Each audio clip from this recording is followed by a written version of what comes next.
Hey everyone, welcome back to the realm. I'm Gina. I'm Rob. I'm Amy. And today, folks, we are so excited. I'm going to read this bio because we have an extremely special guest today. We are going to be talking about past lives and like past life regression therapy. So today we have with us Anne Barham. She is an author, and I'm going to tell you all about her works. But just to give a little history, she is now located in Connecticut. She moved there 3.5 years ago from California. While she was in California, she was a licensed marriage and family therapist for over 25 years.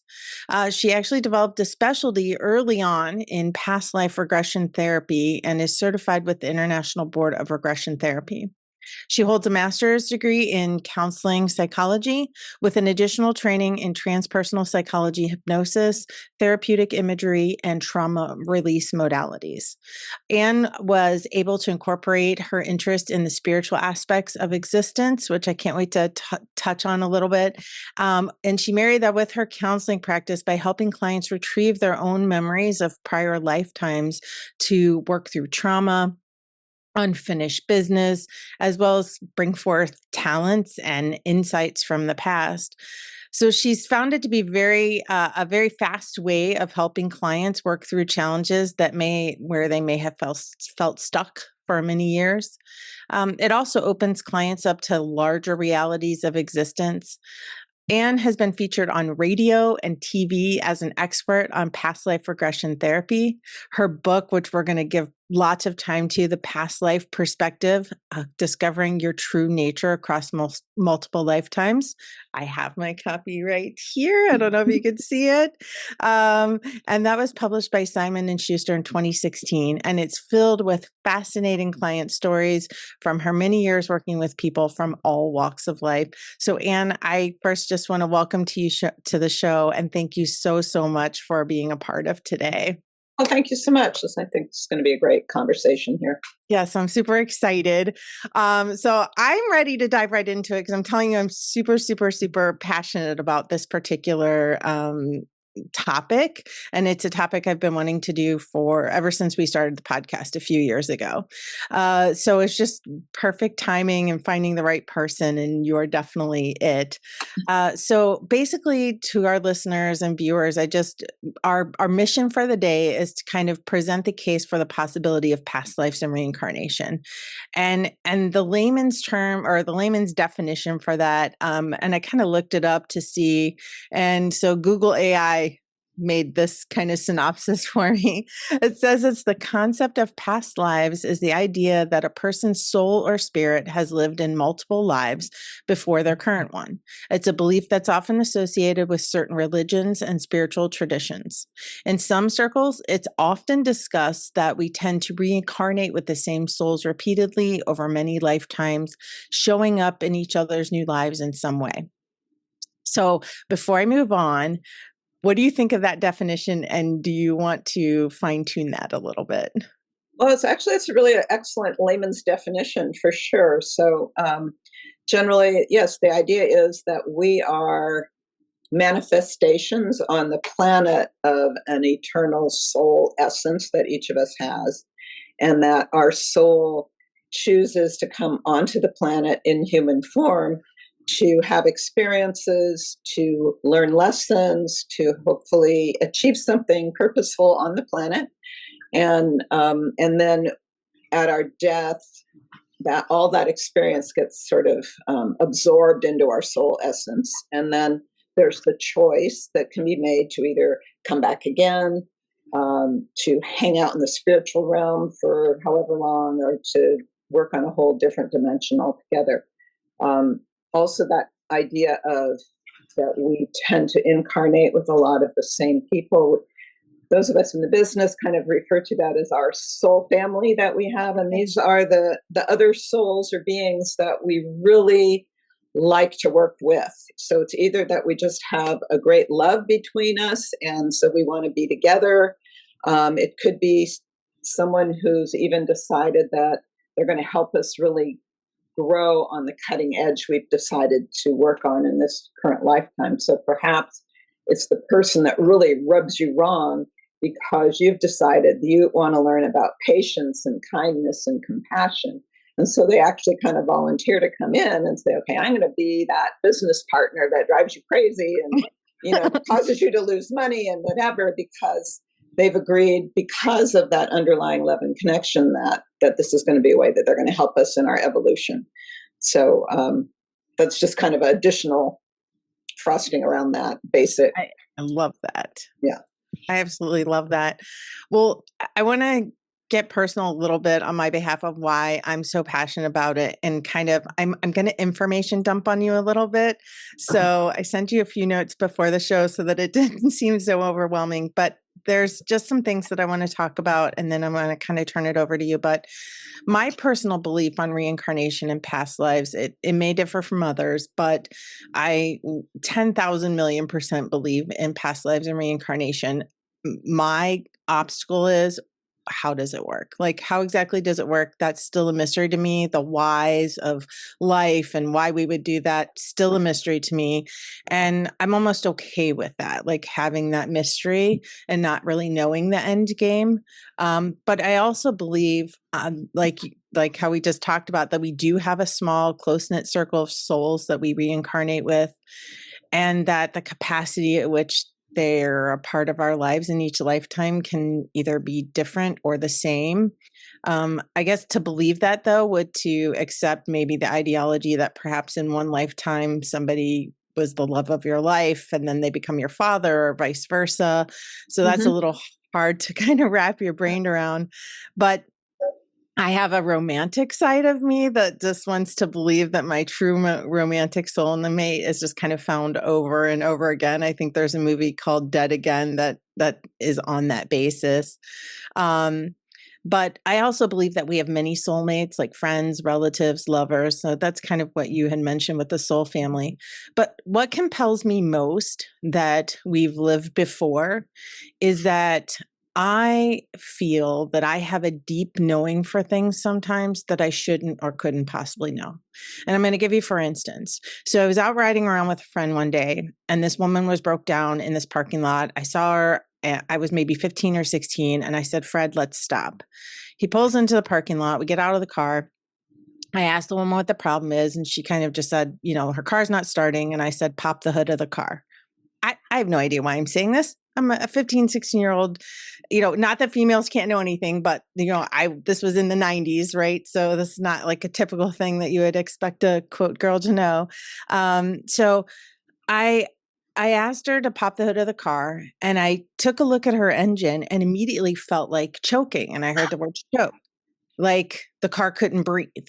And before I knew it, I'm unscrewing off the top of the lid that goes to the carburetor, and there's like a choke or a valve in there. I don't know all the terms. But anyway, I tell Fred, ask her to start the car. And she goes to start the car, and I stick my finger in where this valve is to open up the choke, and her car just roars to life. Now, at the moment, I'm not feeling surprised. I almost just felt like I was kind of in my groove, like in my element, like I knew this was going to work. And my friend was just standing there speechless. She goes on along her way, and we get in the car, and he looks at me like, how? And he's like, how in the hell? And I'm just like, I don't know. And we just actually rode in silence for quite a while, because I think we were both kind of in disbelief, because it kind of sunk in what happened. And not to mention like deja vu's quote that I've had throughout my lifetime. But for me, it's just that sense where I continually have these moments where I just know. It's like empirical knowing of things. And I don't know why. But this is why I believe some people have specific talents. Like, how do you explain a musical prodigy or a prodigy of any kind, right? You hear about people becoming doctors at 13, and, people at 4 playing concertos, and all of those types of things. And then just to build on that, another thing that kind of reaffirmed that in my lifetime is my son, one of my sons, when he was around 4, he would write things on the wall, pictures, things that I couldn't really understand or that he shouldn't really know. Like, he used to draw like an eye in the middle of a triangle, kind of similar to what's on a dollar bill, but he'd never really handled money. Like, he just turned 4. But he would tell me stories about being in a bubble that was underneath an airplane and shooting a gun. And he would tell me all about this war, and that he was the one he was forced to go in the bubble to shoot the gun because he was one of the smallest guys, because he was small. Now, he'd never seen war movies up to that point. We didn't talk about those things. And what he described to me kind of reminded me of how somebody would maybe describe the World War I or II era.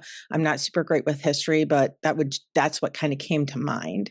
So with all that information dump on why I believe in the things that have happened to me, I would love to get your take on that, and then kind of find out what your personal and professional beliefs are on the topic. Okay. Gee, where do I begin?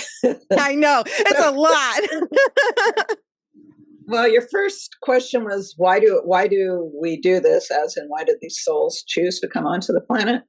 And one of the things I tell clients is that, because often people will say, well, they'll say, I never am going to come back. It's sort of like I've graduated from Earth, and so I'm, evolved enough. I don't need to do this thing anymore. And what I really like to suggest to people is that this is really coming onto planet Earth is like spiritual postgraduate work. In that, it's really easy to be in that dimension where everything is love and beauty and harmony, but to try to bring that down onto the 3D world on the planet where there's so much negativity and challenge and difficulty, and to see if we can hang on to those qualities and in fact help them grow on the planet is about the most amazing challenge and mission that a soul can take on. And so that's why we do this. Now, what happens when we come down onto the planet is often we get stuck in the negativity or the things that happen to us or that we do that kind of cause us to get off purpose. But that's why we have this opportunity to keep coming back and do it again, try it again, work on a different area again. So that's my version of the why do we even bother? Why not just hang out in that wonderful spiritual space forever? And yeah, that's really a lovely thought. And there is this drive to, I think, create the perfection of that dimension on the 3D physical world. That's how I would answer that. Yes, as far as soulmates, we actually do have many possible soulmates, and that term is now used in terms of a romantic situation where this is the one and only person on the planet that I was meant to get with, right? And the truth is that there's probably multiple, but when you think of the billions of people on the planet, meeting certain ones is going to be just kind of a matrix of time and place and what choices people make. So there probably are multiple really good soulmates for you or any individual person based on the connections you've had in prior lifetimes, because we don't always connect with our whole soul family every lifetime. So it might be a few hundred years between the time where I was with my husband from this life and that we were together, in the 1800s. And in between, there may have been other lifetimes with other people. So thank goodness that there's more than one unique soulmate. We'd really be in trouble, right? It'd be quite a challenge. But there are certain individuals that we really do like to have that kind of intimate, deep, soul level connection with in a marital or lover type relationship. So that's really what we're looking for often is someone that will fit, is kind of our other puzzle piece there that we fit together. I've worked with a lot of clients who, as you described with your ability with the car, just there's a talent or a skill that comes in that they have no idea where they have this information from, but it's just natural. So, and that's very often an indication of something that you've done in a prior lifetime. So even in my own personal case, I love doing accounting, which is kind of the opposite of my career. But I love counting and with the numbers and getting everything to balance. And it's something that came extremely naturally to me. I took one accounting class in college and boom, it was just like, it all fit. So that's one of those things that I actually have gone to a prior lifetime of my own where I was indeed in charge of a guild um, in Venice and was in charge of all the money and did all the sums and accounting and everything. And it was just, it's a skill that I just brought in that I had done before. And that's always a good indication of some of the things you might have done in a prior lifetime when you have an ability or even an interest or proclivity. Like I had a stepdaughter that when she was young, all she wanted to eat was white rice with soy sauce. That was it. That was all she ever wanted. And you're kind of like, maybe there's an Asian connection here, right? Right. Because that was the meal for her. That was the meal. You always had white rice and soy sauce. So even those kinds of things can be really entertaining, or even like what your interests are in art or music, or even the way you decorate your home. Like if you're into antiques and there's a certain period that you love, that can be an indication that, well, that was a time when you had a very positive lifetime and you have an affinity for that kind of thing. As far as your son's memories, there's actually a whole department at the University of Virginia. Used to be run by a man named Ian Stevenson, and then it's now run by Jim Tucker. And it's their Department of Neurobehavioral Science. And they have a whole division that's on perceptual studies.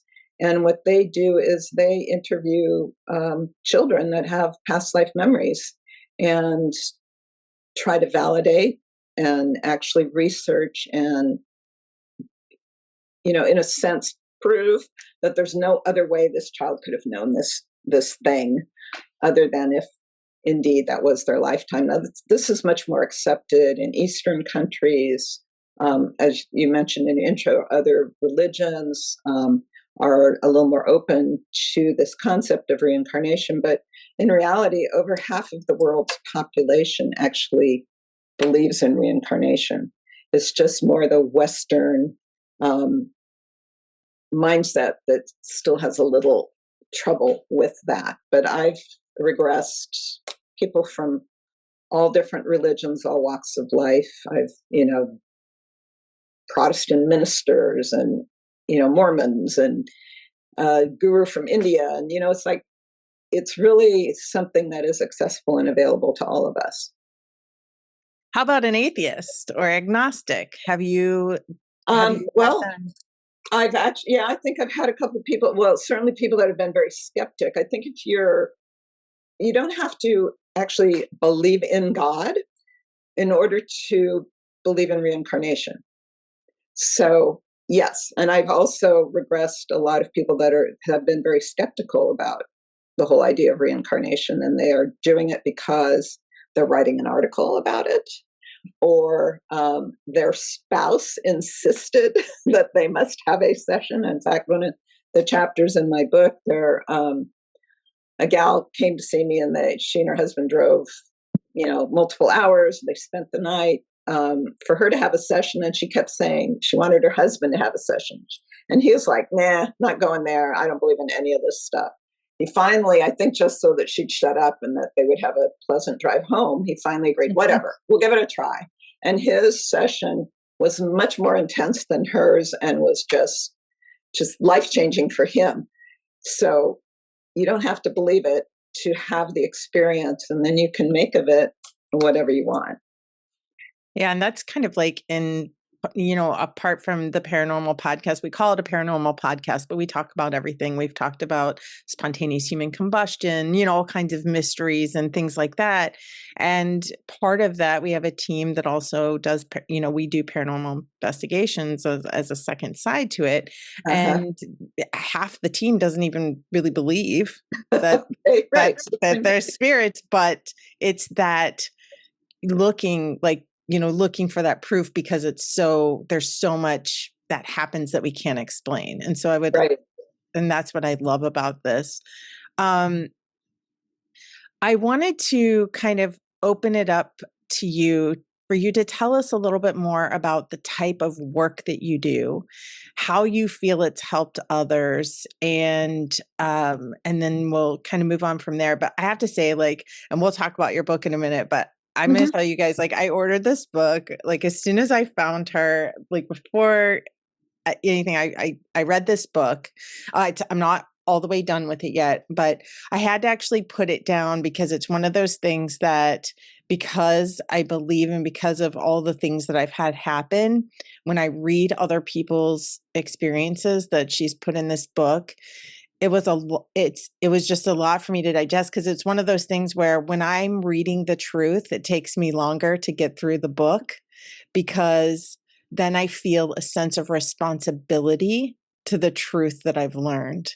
So, for instance, reading anything about, being a better person, being better self, even Eckhart Tolle, like some of his works, like, I just feel like knowledge comes with great responsibility. And so it just takes me a little bit more time to get through things, because I just feel like it's that responsibility. But anyway, I digress. I would love Right. to hear more about what you do and how you feel it's helped others. Okay. Well, um, hmm, there's a number of different areas that cause people to look into past life regression. So essentially, what I do in a session is I am putting someone in a relaxed enough state that then we're able to access their unconscious memories. So this is quite different than going to a medium or a psychic and they say, oh, you lived in ancient Greece and, Yeah.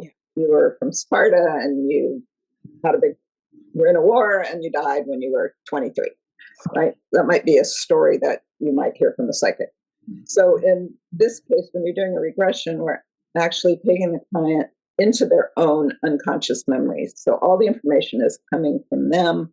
I'm more of just sort of a tour guide where I facilitate the ability for them to access those memories, and then I am just directing them and asking questions about what's coming up. And, I have when people have a little challenge bringing up some of that information, after all these years of doing this, have a big bag of tricks that I can help people get over their blocks if they have one. And essentially, what we'll do is we'll ask for usually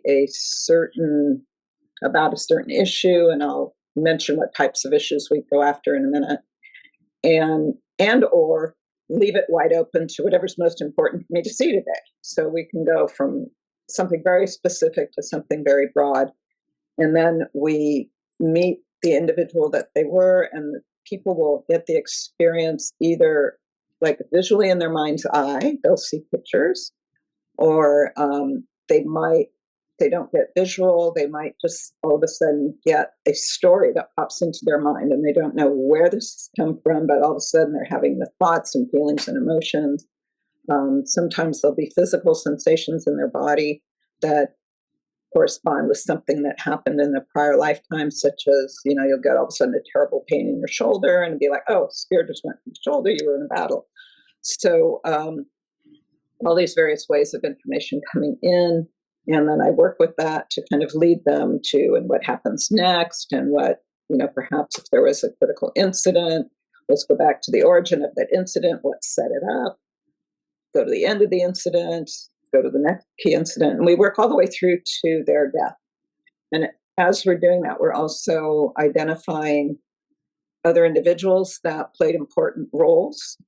And seeing if we can identify who they are today, if there's someone that they know today. And then also looking for places where energy or emotion never really got fully processed, and that's often what's impacting that person now in a negative way. And then we also sometimes are looking for skills and abilities that people want to really tap into, or that they didn't even really know that they had. But guess what? You were a great healer and worked with herbs and this and that. And so you're looking for a new career now. Well, you might look at, doing something along those lines. So a variety of things that can come out of it. So one of the main reasons people will look into regression is because they want to understand dynamics in a relationship. And that could be in a love relationship, or it might be a parent child, or why did I never get along with my brother, or, that kind of thing. So we'll go in and specifically ask for a prior lifetime where they were with that individual in a significant way in the past. And 9 times out of 10, that's indeed what we will get. Occasionally we get something else entirely, and the client always says afterwards, oh my gosh, that was so important. I just didn't even think to ask about it, but that was really, really important to see. So I always trust that their higher self knows where they need to go, and that whatever comes up is the thing that really needs to come up. But it usually is whatever they'll ask for. So there's relationships. We sometimes go after chronic physical issues that people are having trouble with. And usually these are ones where the doctors will say, there's no reason for you to have this pain. And they'll still be in a lot of pain. And so we'll go to a prior lifetime and find out maybe if there's a link there. I had a really dramatic example of that. I had a gal who had really serious neck pain and swelling in her neck from an auto accident that she'd had. And the doctors had twice done what they called a nerve ablation, where they actually killed the nerve in her neck. And they're like, it's impossible for you to be having this pain, but she was still in a lot of pain. So they did that twice. They did this nerve ablation and she's still in terrible pain. So we went to a prior lifetime where she was actually married to a minor Hollywood star. She was the wife, and he was unfaithful, chronically unfaithful. And she was driving them home after a party on these winding roads in Southern California. And he revealed that once again, he was having an affair. And she lost control of the car, slammed into a tree, broke her neck, and ended up paralyzed, and then eventually died from it within a couple months. And what was so dramatic about this, by processing through all of that, she texted me an hour later and said, current husband just looked at my neck and said, it's probably reduced its swelling by about an inch. And the pain is only about, 20% of what it used to be.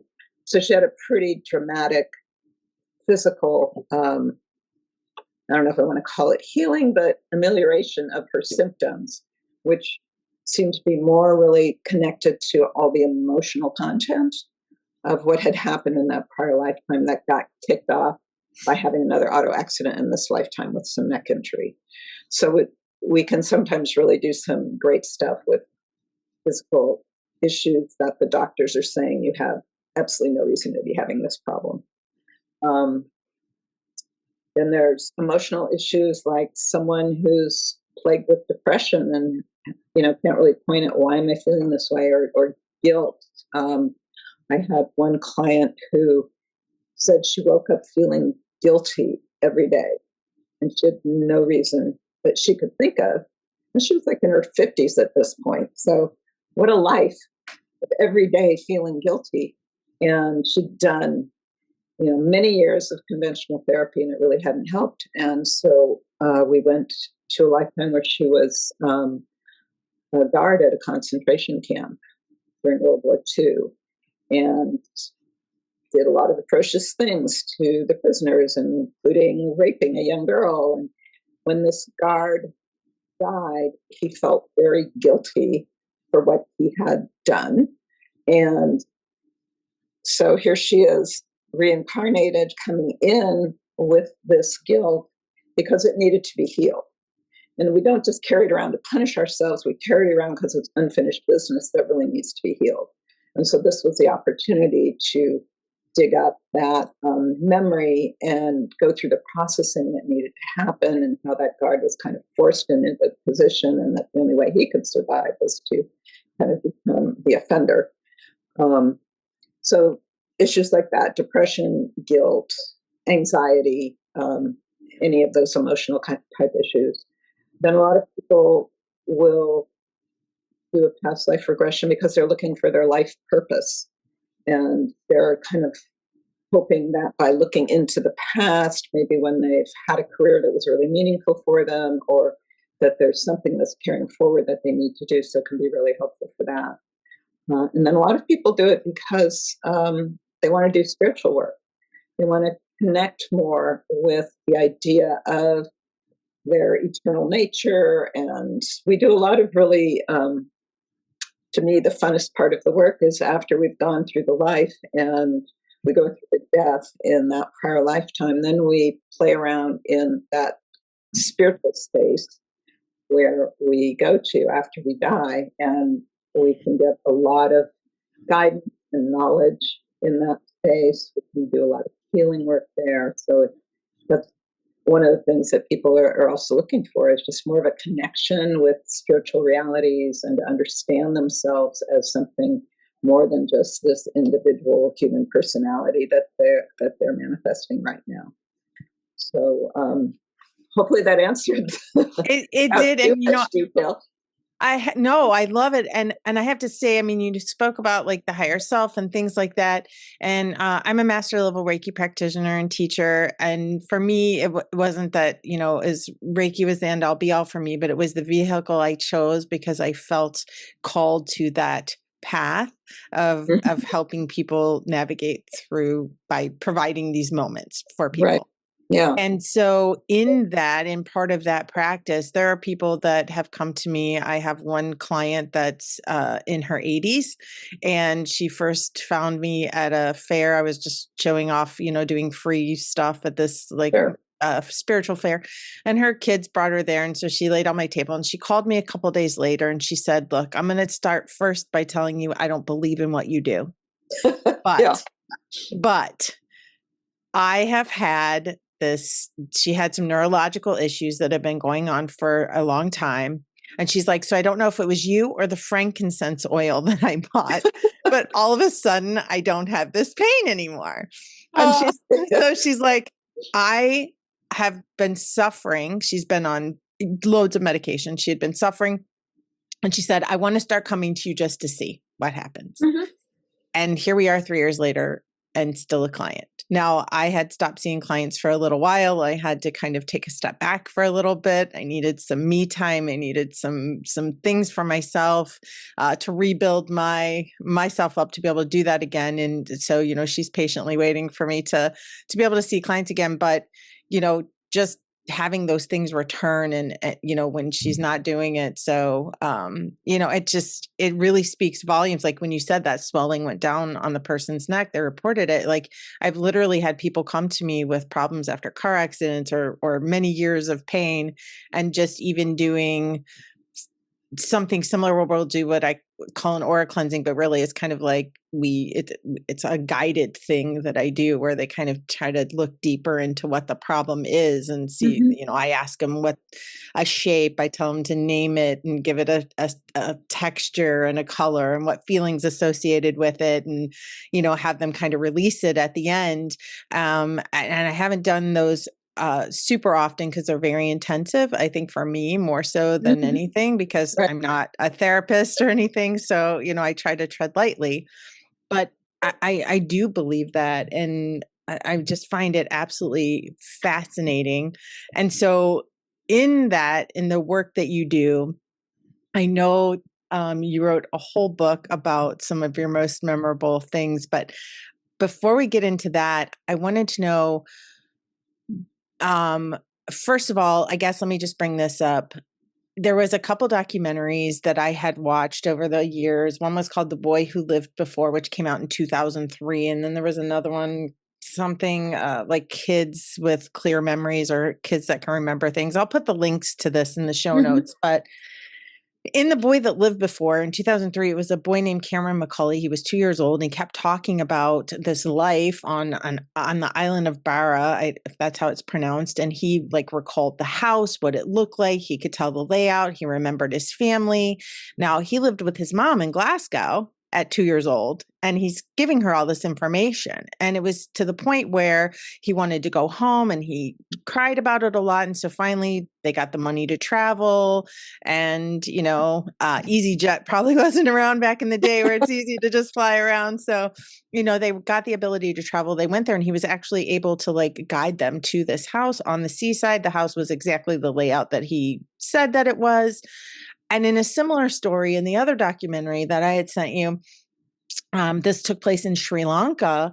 There was this girl called, I think, Purnima, and she actually recalled, so she was living in a village somewhere like near city center, and she recalled being in this family and dying in an accident, and she like knew their names, she knew where they lived, and her parents were actually still living. So like these parents that she remembered were actually still Yeah, living. they connected. Yeah. Yeah, and they took her there and they all remembered each other. I mean, it was a different body, but like the daughter knew all of them, could tell them all of these things that had happened between them whenever she was living with them. And so they truly believe they got their daughter back.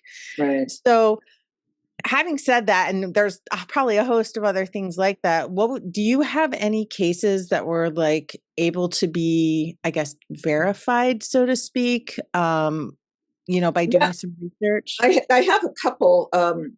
So the ones that are children's recall are the ones that are considered most pure in that, it's like they haven't necessarily done wide-ranging reading or seen a lot on TV that could somehow have informed them of these lifetimes.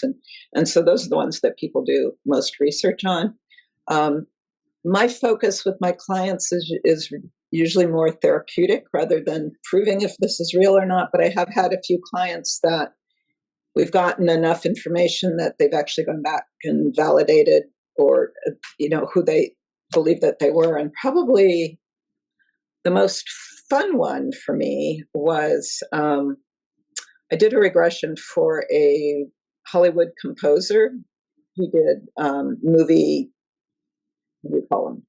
Soundtracks. Yes. And that kind of thing. And he also did choral music, and he was, had won quite a few awards and things like that. And so he just wanted a regression to go back to where did his musical talent come from. And we went back to, we were in Germany, and he names this town called Leipzig, which neither of us was familiar with. And he talks about how his father was musical and his brother was musical and his dad was a violin teacher, and all these details, and how he would that he was kind of chubby and liked to go to and drink beer with the guys. And in his current life, he's like, God, I can't even stand beer. But he's seeing himself as being there, drinking with the guys. And then he goes to the cathedral and is doing music with choirs and on and on. And then the cathedral burns down. So he has this whole story. Oh my gosh. And he emailed me a couple days later, just blown away, because he said he did research about Leipzig, Germany, and the year that we had and some of the details. And he said, it sounds like I was Johann Sebastian Bach. And he said and of course, as a musician, he knew Bach's name and some of Bach's music, but he didn't know anything about Bach's life before this. So this was all, kind of, oh my gosh, to him. So that was really very fun. Yeah. And it's pretty unusual where someone goes back to a lifetime of a famous person that you can actually validate, right? Another one that was really interesting that I wrote about in my book was a young man who was having dreams about being in the Vietnam War. And this was 20 years ago now that we did this regression, probably easily.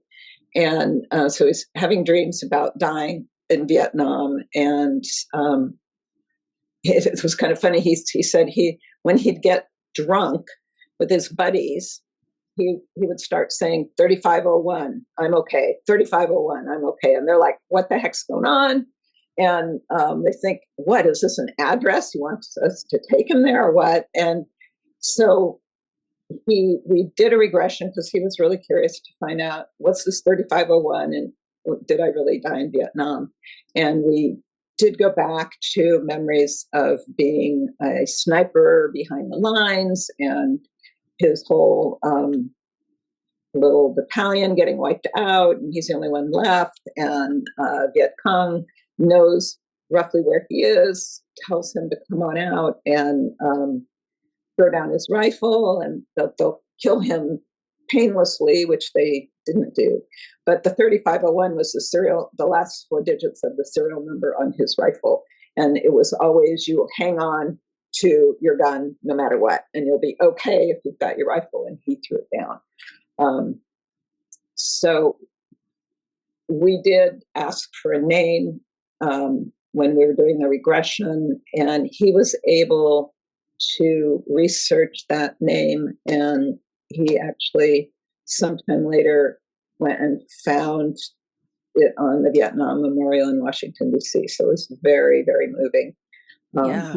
Yeah, so that was, he wasn't able to ever trace family. He was able to find an old address, which the house had been torn down by then, and that type of thing. But he still, had, and he was 100% convinced that that was who he had been, and that was the experience that he had had. So it was really, really moving for him. So those are a few of the ones where people have actually validated. I've had clients that'll go back and, given the location and the date that has come up, they'll verify, oh yeah, that's exactly the kind of clothing that I saw, or that's this weird shoe I saw that had this curly tip, and it'd be something that they had no way of really even imagining. And then they were able to do some research and see, oh wow, people really did wear those kind of shoes in that era. So It's just so fascinating to me to even think about. I get goosebumps because I did read that particular story that you brought up. Oh yeah, yeah. And that just, brought tears to my eyes. And my spouse has a really hard time with anything that has to do with the Titanic or being on ships. They get very emotional, especially anything to do with Titanic. So they firmly believe that they were on the Titanic. And this is somebody who, is not even sure what happens after life, if there is an afterlife, but yet somehow they feel so connected to something that they have no connection to, and they can't describe it. Yeah. But I would love to offer a few minutes to Rob and Amy and kind of turn it over to you guys and see what questions you have for Anne, because I bet that there's some. Rob's smiling. I've been writing down questions to ask. All right. So one of my questions that always in hearing about reincarnation is the population always grows. Everybody always asks this right. question. So that how does that work into the growing population and souls reincarnating? Well, my kind of joking answer is it's spiritual arithmetic. But, souls are coming in faster. I think, especially right now, they're, because you can decide to incarnate and then not do it for centuries again. Because the time on the other side isn't time here. It's very different. There is no time on the other side in a sense. So my understanding is that more and more that souls are really wanting to work on this planet because we're trying to evolve and we're having a hard time doing it here. So there's more and more that are, wanting to come in, wanting to work and see what they can do to help humanity evolve and reach a higher level of vibration. So, but there's no, it's kind of like souls are limitless. If you think of the universe, and the concept is it's never ending. So think of souls that way too. They're limitless. They're never ending. Right. So then my question is well, then where do they even come from? Because I'm an atheist. So I don't know how that makes, how do you make them, right? How do you make souls? Where do they keep coming from? And why would they want to come here? I guess some of the questions, what happens in between? And when I'm in the in-between, why don't I remember the in-between? And looking at the disaster here on Earth, why would I want to come back? Because you want to help. Right. But see, now my understanding of Hinduism is that every time you come back is you try to enlightenment. So the better the person you are, the more enlightened you are, and you kind of move up the ladder to enlightenment. But if you live a crooked, shady, or criminal life, you move backwards, kind of down, is my understanding of how that works. Right. So I thought the idea was to reach enlightenment to get out of here. Well, but then there are those angelic beings that want that, even though they're enlightened, they choose to come back to help. So the Mother Teresas of the world, I mean, talk about being enlightened. Buddha, Jesus, these masters of love and compassion and, selflessness, and they didn't have to be here. They could have chosen to not come back, but instead they chose to come and help humanity because they want to ameliorate the suffering and they want to lift all of humanity up to another level. So as far as where souls come from, I mean, this could be a debate that we could have for months, probably. But my understanding is more that it's energy. It's not like that we're physical beings when we're on the other side. We're energy, right? And that the energy is limitless. And so the energy focuses down into physical form in order to be in this 3D world that we're in. And part of it is because souls just like to gain experience. Let's see what we can do on this physical plane. Let's see what we can create. They just want to level up, huh? Like a video game? Yeah. I mean, it could be, yeah. It's like, why not? See what you can do, because it's endless and there is no time. And why not be creative? Because that's, the whole life is such a creative process that it's really just a whole different experience to do something in physical form. And when you're not in physical form, I mean, there's some really wonderful things about being in a physical body when you think about it. We get to have sensation of touch. We get to eat and drink and bathe and have sex and do all these things that when you're not in a physical body, you can't have those experiences. You can have other wonderful experiences, but they're different. So if you're on that level, you might want to dip in and do the physical stuff for a while. Because I have never really thought, I don't know that I had ever reincarnated. I don't know how that works. But I've often thought, like, I just am in the wrong time. This is not this is not the place I was supposed to be born into. Mm-hmm. And I feel that a lot, and that goes into a lot of other things that are wrong with me. But I mean, it's always been kind of a weird feeling. This is I'm supposed to be in this time at this place. Well, do you feel like you should have been somewhere in the past, or are you feeling like you're ahead of your time and you need to be in the future? Just, I don't know. Oh, okay. No, it's just like, this is just something isn't right. Like I'm not supposed to be here. I'm not supposed to be here. This is a mistake. I'm supposed to be somewhere else. I don't know if it was before, in the future, currently, or whatever. And it's not like, I don't know. It's always, I don't want to get too into it, but it's always been like a feeling inside, not like necessarily my situation, my physical situation in life, but no, never, the era. Or maybe, and a number of people that I work with feel like they're out of sync with the time that they're in. Would that play into, you had mentioned, and we kind of like didn't really go back to that. You mentioned about how, when you're not in this life, in your other form, you're kind of hanging out, doing whatever. I mean, or you can choose to come back here, or I think you said something about maybe another dimension, or did I misunderstand? So could that even be I know you're not therapizing Rob right now, but I mean, I guess people that feel that way, could that be something? I mean, or I guess maybe what does it mean for another dimension to be reincarnated into a different dimension? Yeah. Well, certainly if you're, it could be that your just vibration doesn't feel like it matches with the vibration on the planet, which could be that you're more comfortable in a different place where things vibrate at higher level, and so this feels out of sync for you, which is quite possible. And forgive me if you've already covered some of this, but when you go through, and you talk to a client about,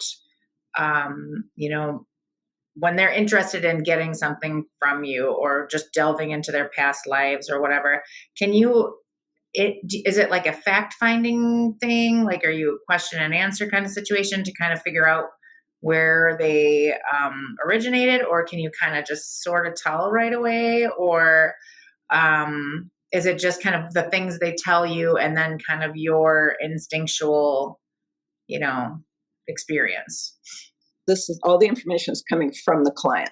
Okay. So they're just going to tell me what it is they're interested in. We might talk for 5 or 10 minutes just so I understand a little more and hone down on what really is their question. Right. And then what I do is I just put them in this relaxed state and have a little segue that takes them into the prior lifetime. And we usually always start out with, bring your attention to your feet and see what kind of shoes or foot covering you have on, or if your feet are bare. And then we kind of connect with the body and what they're wearing. And then it is more kind of a sleuth operation on my part, as far as saying, now I want to go see stand in front of the building that you call home, describe it to me. We get that. And then we see who else lives there with you, as if it's first thing in the morning and everybody's sitting down for breakfast, who's at the table, that kind of thing. And then we're identifying people, and then we're having them go through their day or jumping forward to a key event or something like that. So I will be, part of it for me is an intuitive process of where do I need to go with this person in this story. So I'll get a hit. Oh, I really need to find out about what happened early in their lifetime that set them up to have this kind of, approach to life. And other times it's like, oh, we really need to go see what's going on down the road, because I think that's where it's key. So part of it is my intuition working, but it's just about asking the right questions and directing them around within that lifetime to flesh the story out. Okay. And really find out what happened. Yeah. Okay. I have another question. So what if you go through that with that person and nothing's coming up? Like they can't, I don't know. I just feel like I had a past life, but I really don't remember much. Or do you ever get that? On rare occasions. Okay. Yeah. I would imagine they probably already remember some stuff and that's why they come to you. Well, or they're just curious. But so the things that'll get in the way, somebody has to be able to relax. Mm-hmm. So, and I always warn clients, let me know in advance if you have trouble relaxing when you're in a really quiet, non-stressful situation. And if you have trouble with that, we should have you do some exercises and practice before you have a session. But inevitably, there will always be people that think somehow they're a special case and they won't say something in advance about that. And then at the very beginning of the regression, they're like, well, I hope this works because I really have a horrible time relaxing. Like, hello. And even those people very often will still get something. So occasionally someone is, I hate to use the word, but so much of a control freak that they can't allow themselves to go with the process. But this is really very rare. So having done regressions so many times with individuals, I have a variety of techniques that help people get past their block. And usually what it is, it's their conscious mind that is just wanting to stay in charge or is wanting to protect them from seeing something difficult. So if somebody's had a trauma in the current life and they're or they have perhaps a deep sadness or anxiety in the current life, and they're wanting to go look for the origin of that in a prior lifetime, you're probably going to see something not so pleasant, right? So sometimes the conscious ego will say, oh, you don't really want to go there. So, they'll kind of block it off. So I have various techniques that I use to get past that. If we don't go past life, occasionally with people will go to something in their current life that maybe was early in their childhood. That's actually the origin of what the issue is they asked about. Or we might do more what's known as therapeutic imagery, where it's more imaginary, but it's illustrating the issue and we can work with that. And so that's my relying a little more on my experience as a therapist to, it's kind of like you work with whatever the client comes in with. And most, I kept statistics at one time. And I think it was about, 95% of people actually got past life material, and there was only 5% maybe that didn't. And then we worked on something else, and occasionally people would bring up trauma from their early childhood that they did not remember. So it is important if you're going to do this kind of work for yourself, that you have someone who's qualified, who knows how to work with traumatic stuff that comes up, because it might. But it never is something that your psyche can't handle, because most egos know how to protect us from something that's just too challenging. It'll just wall it off, blank it out, won't let you go there if it's going to be too difficult for you to handle. So thank you. Thank you. I would be remiss if I didn't ask this question, and I just thought of it real quickly, because then we'll get into closing. Do we reincarnate as animals? I think there's lots of listeners that might want to know that. Like, have you, I guess, and you might not know, maybe you haven't encountered that, but I'm just curious maybe what your take, or have you had that happen where you've come across that? No. Okay. It appears, my understanding is that souls that come in as human form like to specialize in human form. Okay. But your animal may come back. Like your dog may come back as another dog for you. So that part's nice.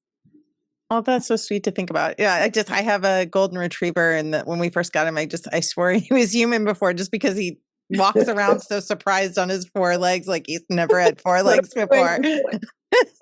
So I had to ask that question. Thank you for entertaining that. Just because we're rounding out to the end of the time, I want to hand it over to you. I just would love to have you share with our audience kind of what you have going on, what's coming up next for you, talk about your book, how do we get a hold of you, all that good stuff. Okay. Well, what's coming next for me is a bit of a transition. I've been working with clients for so many years. I'm kind of entering a period where I'm cutting back on that and just not really taking in new clients right now. Thinking about writing another book, but I'm not even quite sure what it's going to be yet. So I have to create that space to let the creativity flow through. And that's kind of fun and exciting and a little scary at times. It's like, what's next? But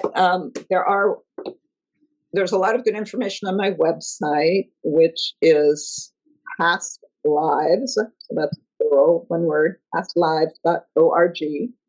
And also, if someone is interested in finding a regression therapist that they can work with, there's a professional organization called the International Board of Regression Therapists.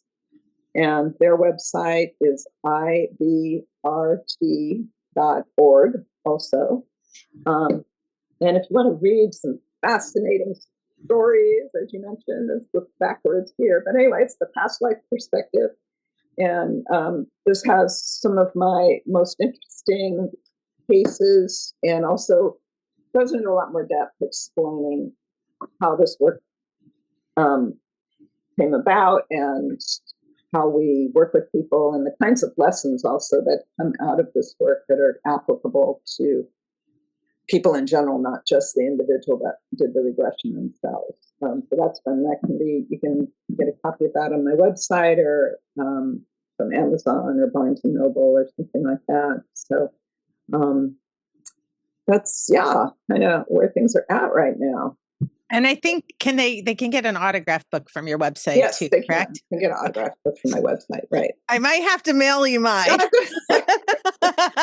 might have to mail you mine. I'll send you postage return.